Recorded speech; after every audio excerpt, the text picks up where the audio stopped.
Shalom, puji Tuhan, saudara-saudara, kita bertemu lagi di dalam kasih Tuhan kita Yesus Kristus. Haleluya. Nah, saudara, kembali kita akan mendengar firman Allah yang dalam kesempatan hari ini nanti kita akan lanjutkan dengan perjamuan kudus.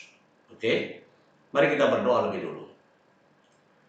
Bapa di surga, terima kasih untuk kesempatan pagi hari ini. Kami dapat kembali beribadah, kami dapat memuliakan Tuhan, dan biarlah Tuhan Yesus memberkati kami semua. Terima kasih Tuhan, kami siap mendengarkan firman-Mu, dan kiranya firman-Mu itulah yang membentuk hidup kami, sehingga kami menjadi satu kehidupan yang lebih layak lagi menjelang hari kedatangan Tuhan yang kedua kali. Terima kasih Tuhan, urapi hamba-Mu, dan pakailah hamba-Mu untuk menjadi saluran berkat pada kesempatan hari ini. Di dalam nama Tuhan Yesus, Juru Selamat kami naikkan doa kami. Amin. Kembali lagi saudaraku, shalom. Tuhan berkati kita. Nah, saya akan menyampaikan firman Allah pada kesempatan hari ini dengan satu tema, pengharapan baru dari salib. Pengharapan baru dari salib.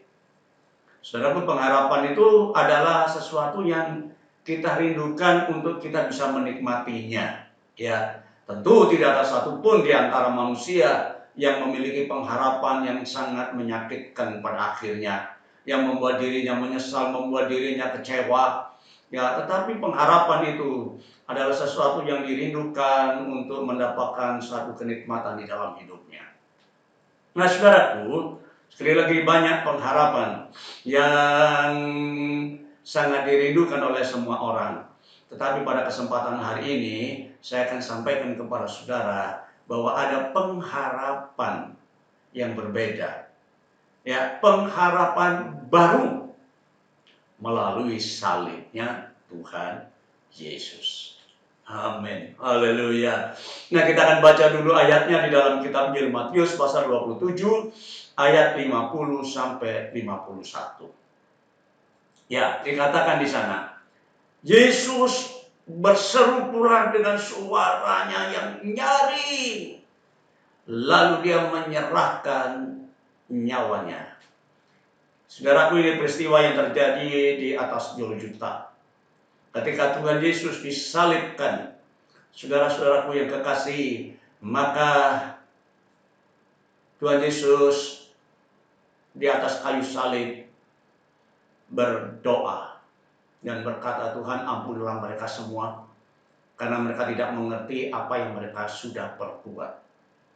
Ya, dan kemudian Yesus berseru dengan suara yang nyaring, Eloi, Eloi, lama sabachthani.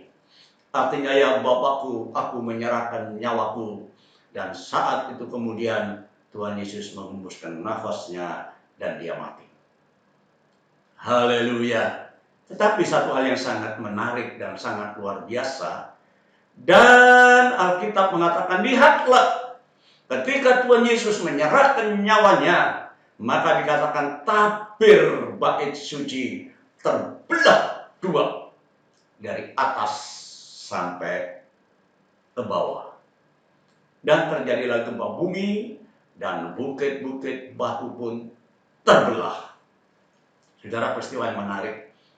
Ketika Tuhan Yesus mati, saudara, dikatakan tirai bait Allah itu terbelah dua. Nah, saudara, kalau kita memahami ini, bahwa dalam perjalanan bangsa Israel, saudaraku, ya di padang gurun, sebelum mereka masuk ke negeri Kanaan, maka Tuhan sudah perintahkan, adalah kamu membuat Baitul Muqaddis bagiku, rumahku, ya, bait Allah, tabernakel, saudara lihat, supaya aku ada di tengah-tengah mereka. Saudaraku, Allah yang tinggal di dalam surga, dia punya kerinduan untuk bersama-sama dengan umat pilihannya. Ya, dikatakan dalam membuat Baitul Muqaddis, dan cara membuatnya pun tidak serampangan.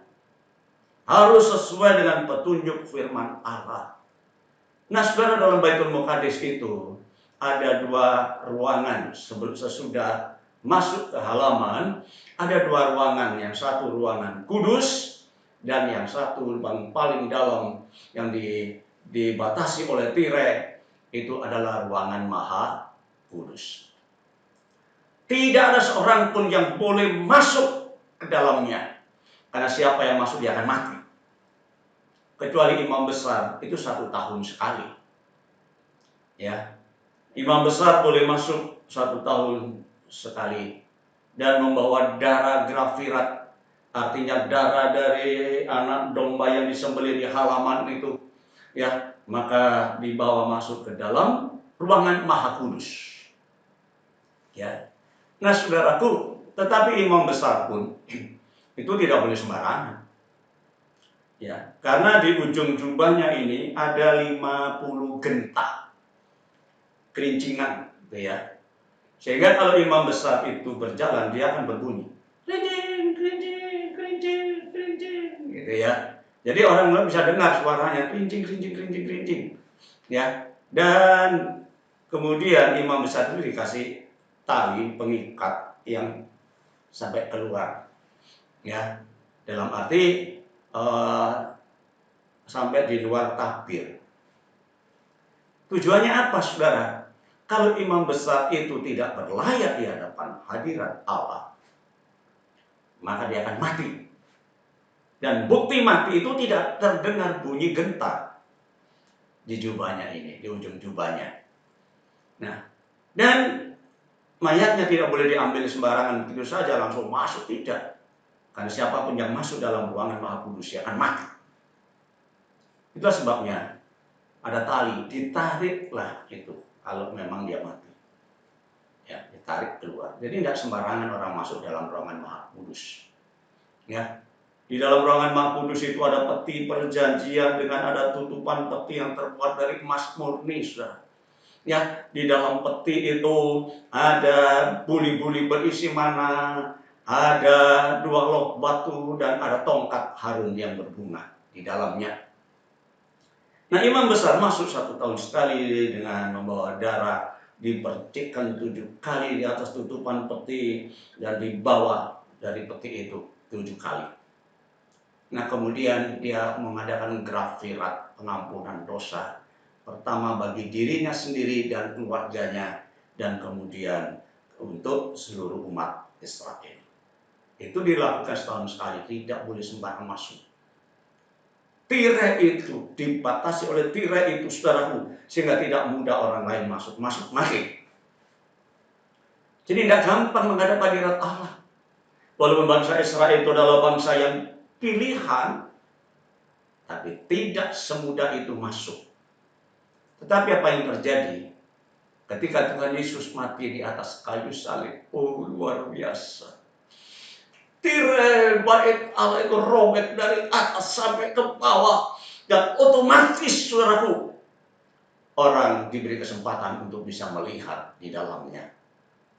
Orang artinya orang boleh masuk sekarang ketika Tuhan Yesus mati. Tirai bait Allah yang membatasi ruangan kudus dengan ruangan maha kudus itu terbelah.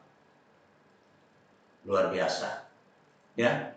Luar biasa, haleluya. Itu sebabnya Paulus berkata di dalam 1 Korintus pasal 15 ayat yang ketiga, sebab yang sangat penting, tidak hanya sekedar penting, yang sangat penting, saudaraku, telah kusampaikan kepadamu, yaitu apa yang telah kuterima sendiri, yang sudah menjadi pengalamanku, bahwa Yesus Kristus telah mati karena dosa-dosa kita, cocok persis sesuai dengan kitab suci.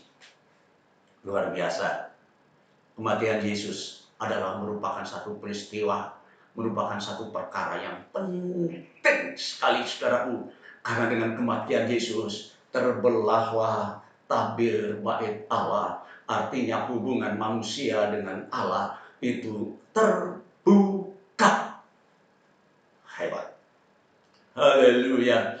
Nah, saudara yang dikasih, dalam Ibrani pasal 9 ayat 24, di situ dikatakan, sebab Kristus bukan masuk ke dalam tempat kudus buatan tangan manusia.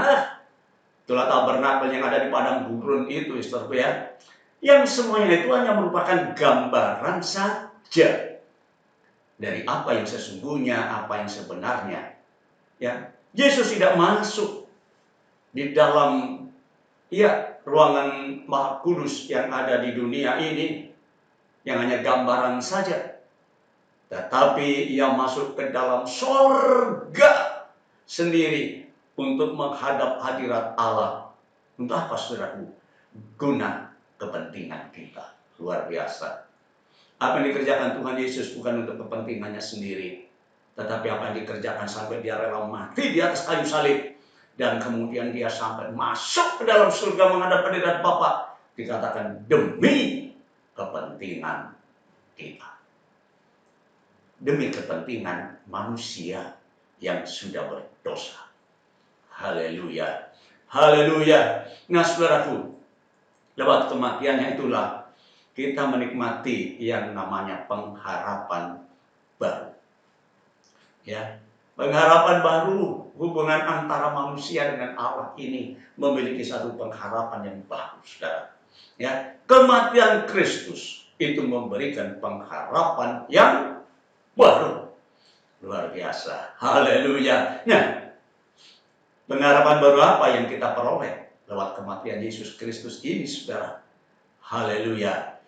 Dalam Ibrani pasal 10 ayat 19 sampai 21, di situ dikatakan, jadi saudara-saudara, oleh darah Yesus, kita sekarang penuh keberanian dapat masuk ke dalam tempat kudus.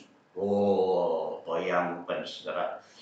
Hanya oleh darah Yesus dulu yang kita tidak berani menghampiri hadirat Allah, karena manusia itu sudah diusir keluar dari hadirat Allah.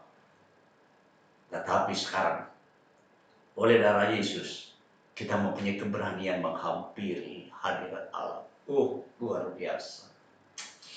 Amin. Terima kasih buat Tuhan. Ya, karena ia telah membuka jalan yang baru dan yang hidup bagi kita melalui tabir, yaitu dirinya sendiri. Tuhan Yesus ditombak, robek, ya dianiaya. Justru Alkitab katakan oleh hidupnya, oleh kematiannya, tabir itu sudah dirobek. Ya, karena dia telah membuka jalan yang baru melalui tabir, yaitu dirinya sendiri. Jadi lewat kematian Yesus kita perhatikan di sini ada satu hal yang luar biasa. Ya, dan sekarang kita mempunyai seorang imam besar sebagai kepala rumah Allah. Haleluya. Saudara, ada satu hal yang menarik, ya. Kita perhatikan di sini ada pengharapan yang diberikan oleh Tuhan lewat kematiannya. Luar biasa. Haleluya. Perhatikan ada dua pengharapan di sini. Ya, dua pengharapan baru yang muncul, yang bisa dinikmati oleh setiap orang yang percaya. Haleluya. Nah, saudara perhatikan. Yang pertama, beroleh hak sekarang untuk menghampiri Allah. Dulu tidak ada seorang pun yang boleh menghampiri Allah. Ya, tetapi sekarang kita beroleh hak untuk menghampiri Allah. Haleluya. Dan yang kedua, saudaraku, kita menjadi anggota keluarga Allah. Lewat kematian Yesus, ada sesuatu yang luar biasa yang terjadi. Satu pengharapan baru yang bisa kita nikmati. Oh, haleluya. Yang tidak bisa diberikan oleh dunia ini. Ya, pertama kita beroleh hak untuk menghampiri hadirat Allah. Dulu tidak boleh, dulu ditolak, dulu diusir. Tapi justru sekarang oleh kematian Yesus Kristus, kita boleh dan memiliki keberanian untuk menghampiri hadirat Allah. Dan yang kedua, kita menjadi anggota keluarga Allah. Luar biasa. Haleluya. Mari kita perhatikan yang pertama. Kita beroleh hak menghampiri hadirat Allah. Saudaraku, untuk menghampiri hadirat Allah itu sekali lagi tidak mudah. Bukan berarti bahwa manusia itu tidak pernah berusaha. Kita perhatikan banyak agama di dunia ini. Ya, dengan satu tujuan mereka boleh menghadapkan diri kepada Allah. Sekali lagi agama tidak akan bisa pernah menolong kita untuk kita bisa menghampiri hadirat Allah. Ya, tetapi lewat kematian Yesus Kristus, saudaraku, kita memiliki hak untuk menghampiri hadirat Allah. Dalam Ibrani pasal 10 ayat 19 tadi dikatakan, jadi saudara-saudara, oleh darah Yesus kita sekarang penuh keberanian, haleluya, dapat masuk ke dalam tempat kudus. Artinya kita boleh menghampiri hadirat Allah. Oleh darah Yesus kita beroleh hak sekarang menghampiri hadirat Allah. Haleluya. Ibrani pasal 9 ayat 14 dikatakan, betapa lebihnya darah Kristus yang oleh roh yang kekal, dia telah mempersembahkan dirinya sendiri, saudaraku, kepada Allah sebagai persembahan yang tak bercacat, akan menyucikan hati nurani kita dan dari perbuatan-perbuatan yang sia-sia. Ya, artinya manusia ini setiap tindakannya adalah sia-sia di hadapan Allah, karena kita manusia berdosa. Ya, tapi Alkitab mengatakan oleh persembahan tubuhnya inilah, saudaraku, sebagai korban yang tidak ada cacat dan celahnya, supaya kita dapat disucikan dari perbuatan kita yang sia-sia, dan satu hal lagi, supaya kita dapat beribadah kepada Allah yang hidup. Luar biasa. Sekarang kita boleh menghampiri Allah kapan saja, di mana saja kita boleh menghampiri Allah. Allah tidak begitu jauh dari kita sekarang. Allah itu hanya sejauh doa.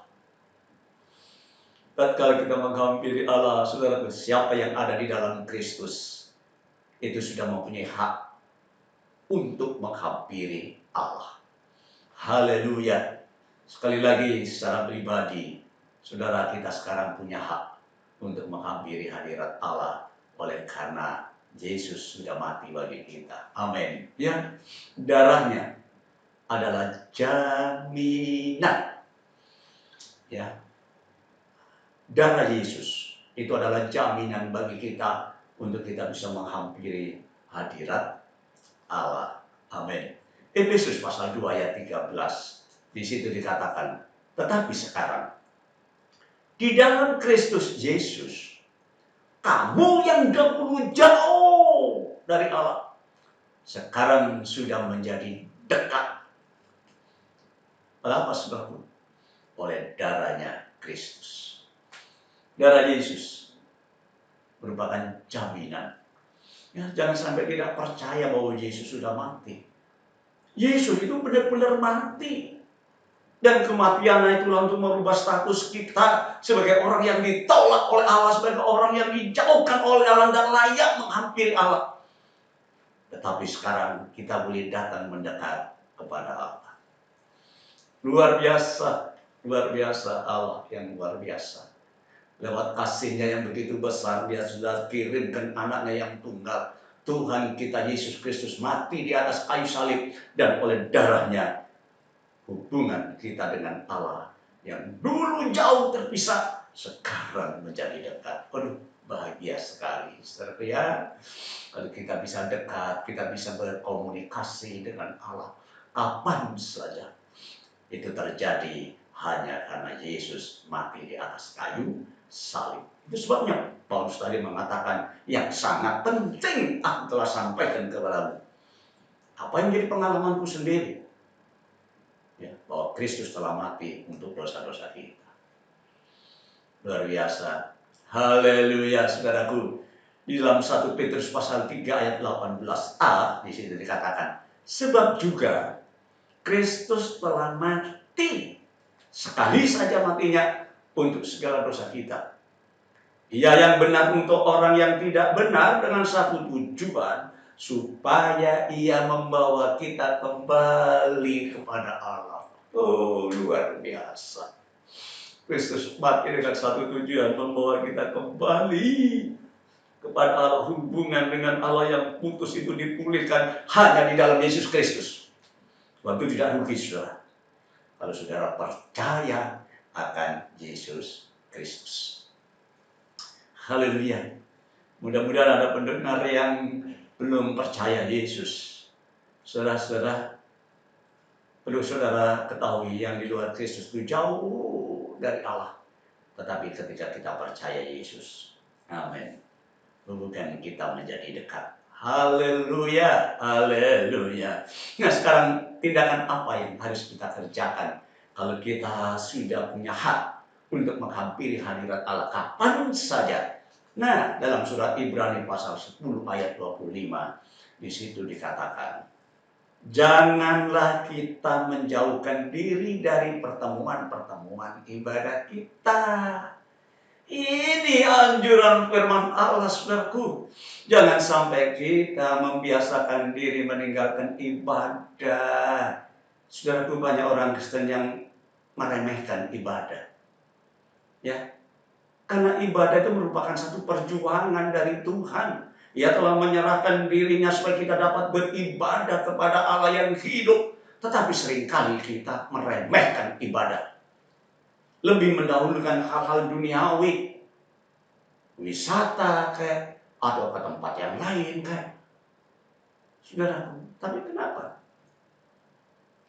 Ibadah justru kita ringankan.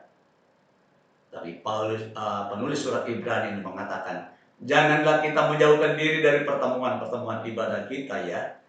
Seperti orang membiasakannya, ya. Seperti dibiasakan oleh beberapa orang, dianggap biasa.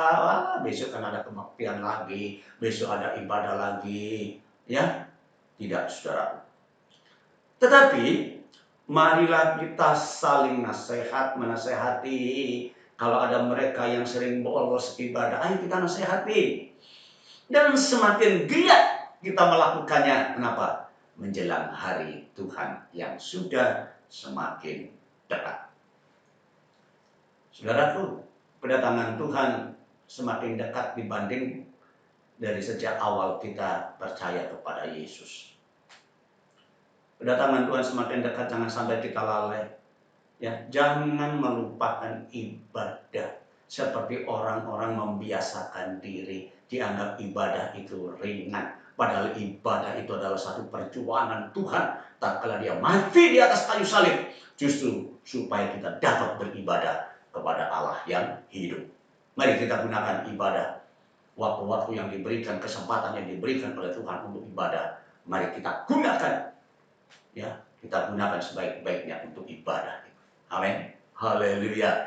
Nah, saudaraku, yang kedua, kematian Kristus bukan saja menjadi jaminan untuk kita bisa menghampiri hadirat Allah, tetapi yang kedua, menjadikan kita anggota keluarga Allah. Amin. Ya. Nah, tadi ya, Kristus itu sebagai kepala rumah. Ya, tadi dikatakan demikian, ya, dalam Ibrani pasal 10 ayat 21, dan kita mempunyai seorang imam besar sebagai kepala rumah Allah.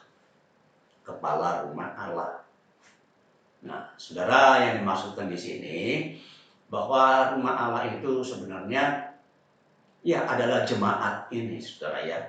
Orang-orang yang percaya, dan kita masing-masing adalah anggota-anggota di dalam rumah tangga itu. Ya, rumah itu, ya. Nah, coba kita perhatikan di dalam 1 Korintus pasal 6 ayat 19. Atau kamu tidak ngerti?